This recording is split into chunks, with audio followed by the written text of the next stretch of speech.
Now these goggles I've had for a year and a bit now, and they are my daily drivers. I talked about them in my Kit Picks 2020.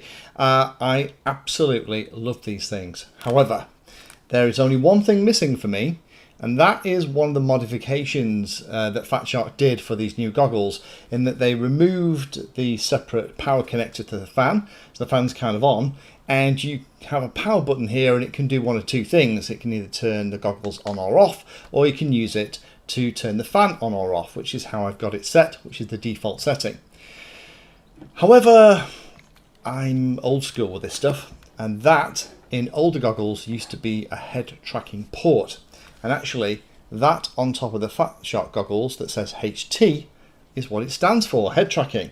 Now, I've done a video already on the Trinity head tracker that you can pop inside your FatShark goggles. And if you are a fixed wing pilot and you have something like this Bixler that I built a while ago that has a pan and tilt on it, then you can enable head tracking on the goggles, connect it to your radio, and as you look around, you're actually moving the camera as well. It's a very fun, immersive way to fly, particularly if you're into fixed wing. Now, it has taken a while for FatShark to come out with a solution to allow a head tracker to go inside these goggles, but this is it. This is the answer. Now, this is FSV2414, and inside here is a little replacement PCB, and this one actually has the Trinity head tracker installed on it. So in this video, I'm going to take apart my goggles and install it. I would only recommend doing this if you're not particularly bothered about the warranty and stuff. You can get your local service centre to install this for you, but I thought, as I'm about to do it, because I'm not too bothered about the warranty, I'm quite happy to tackle this myself. I document it so you could see what the inside of the goggles looks like, and if you did feel up to tackling it yourself and you didn't bother about cracking your own goggles open, then you could follow along.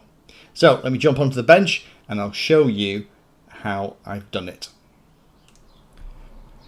Now, the first job, of course, is to take everything off the goggles so that we can crack these open to get inside. Now, it isn't particularly difficult. All you're going to need is a relatively small Phillips screwdriver. Now, I would use a little stick like this. It's actually a lollipop stick. That's the board we're going to replace in there, just to take all of the covers and the modules out. So this is my rapid fire module with the optional black cover. We need to keep all this safe. Next bit is to remove the faceplate. A little gentle pressure, and you pop two clips in these positions, and then the whole thing will just lift out.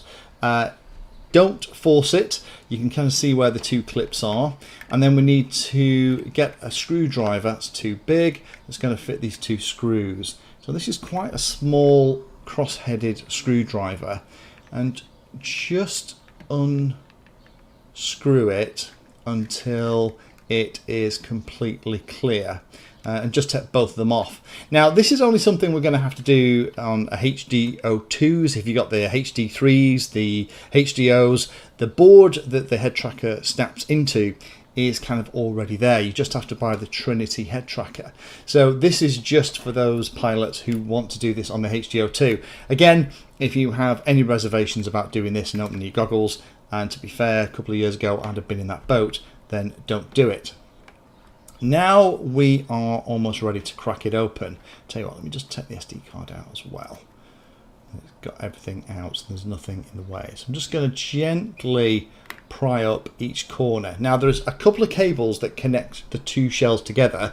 Now, I've got a sticker on the front of mine that's going to hold it. Now, it's hanging up slightly on this side. Little bit of pressure with the little wooden stick, and we're away, and the whole thing should open up like a clamshell. Now, there's a couple of cables that we have to be careful of on here. The one on the left that goes to the top plate.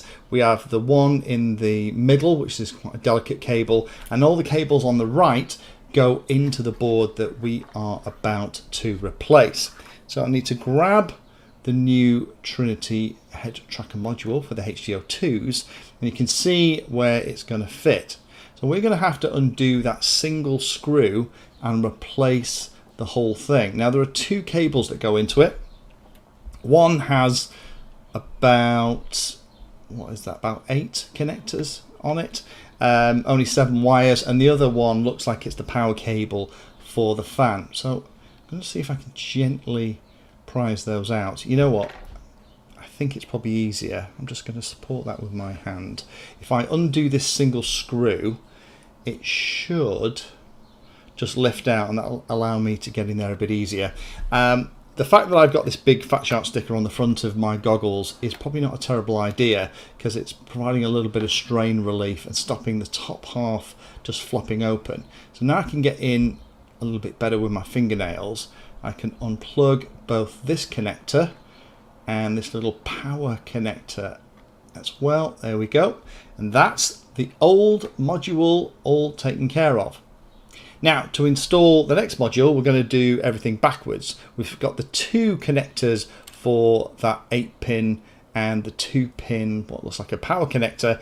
I'm just going to have to plug those in, make sure I'm not bending any pins, and then once they're in, it's then just putting it back into place. However, there is one extra little step that I almost missed.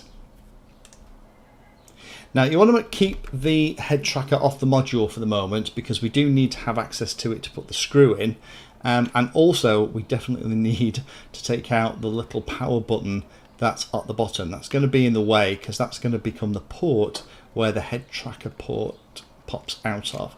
So just pull that out. We'll keep that little bit with the other board, just keeping everything in place, being very gentle with it here. So put the new board into position. Redo the single screw. It might be 2 screws in yours. Mine was one of the first production runs that FatShark sent me for review, so you may have 2 screws. If you do, put them both back in to secure it. Once it is, then very carefully line up the pins on the head tracker and push it home. It's easier to do it while the clamshell is open like this than trying to do it by looking through the side, because you can get a better view on the pins, make sure that everything is aligned, and it'll just fit by the side of the optics. Now, the only thing you might have to do is just push the cables over out of the way slightly, but everything should fit beautifully. If it feels like you're having to fight it, stop and check it, because it's probably not seated properly.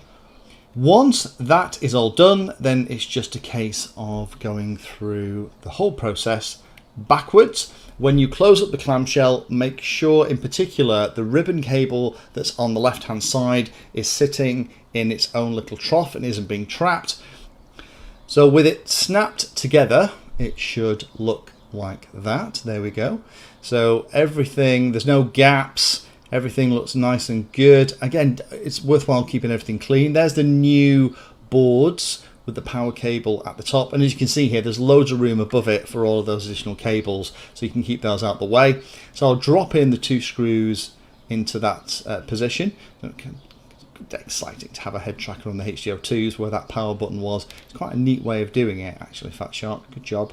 And I'm going to just screw these 2 screws back in, and then reattach each of the individual pieces, pop the covers back on, pop the strap and the module back in, and you're done. That was almost real time. That's how quick it is.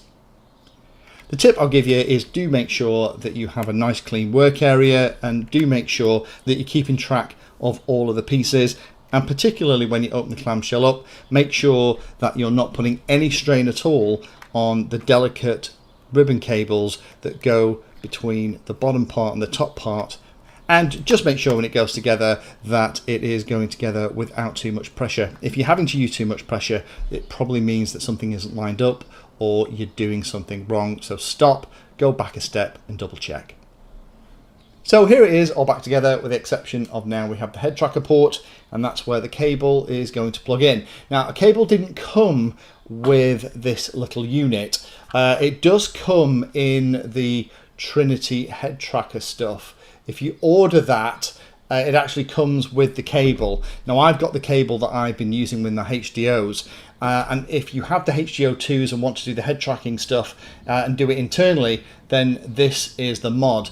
But hopefully by watching that, you've seen that actually it's pretty straightforward. But if you have any reservations about it at all, my advice would be contact your local service centre and get them to fit it for you. It isn't expensive, and it means that you'll get it back and they will work flawlessly. Pleased to say that mine is working great. So now I can fly things like that Bixler with a head tracking gimbal on it with my HDO2s.